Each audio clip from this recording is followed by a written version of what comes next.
Ansibare kamra baru maltate jalala keetin sammuko boqonna argate amma ho maltate amma ho maltate amma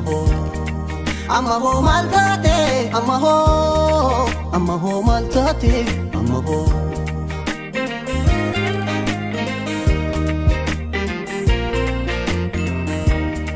Sora onne koti filatamtuko dawa jalala qalbiki si filadhe jalalan natimbonne ati Sora onne koti filatamtuko dawa jalala qalbiki si filadhe jalalan natimbonne ati Jalala duga kaba nanu si jaladhe Anka berawa ambaru kanko ta imale Jalala duga kaba nanu si jaladhe Anka berawa ambaru kanko ta imale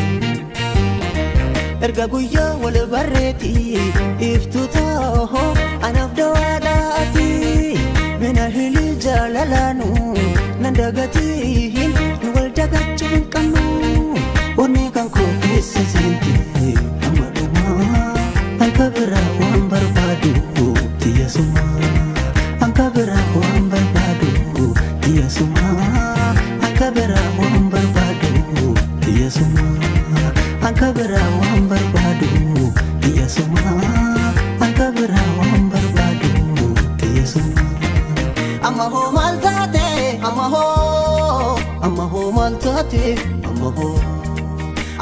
maltate amaho maltate amaho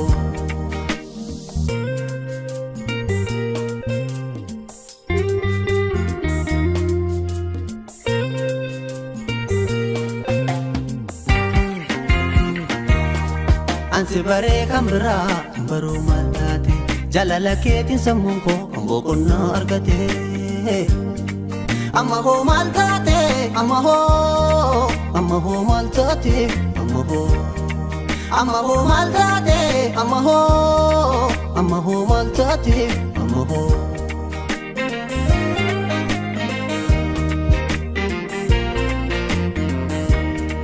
Sora onne koti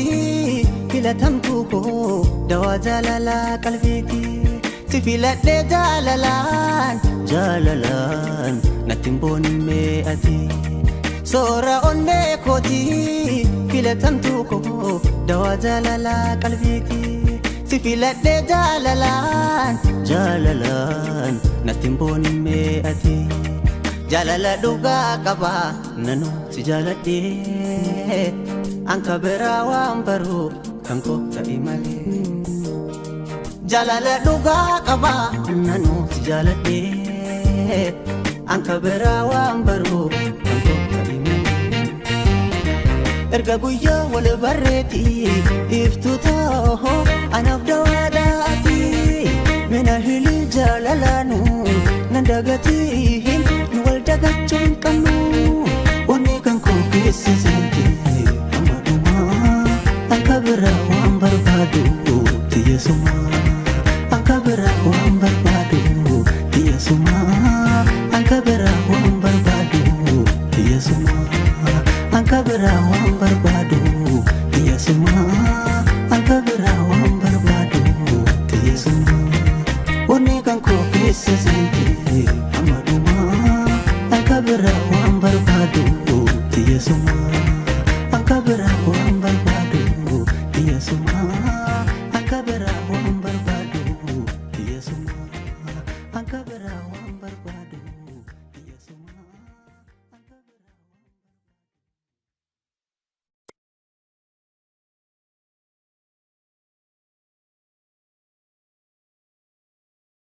Brought to you by Nimona Promotion.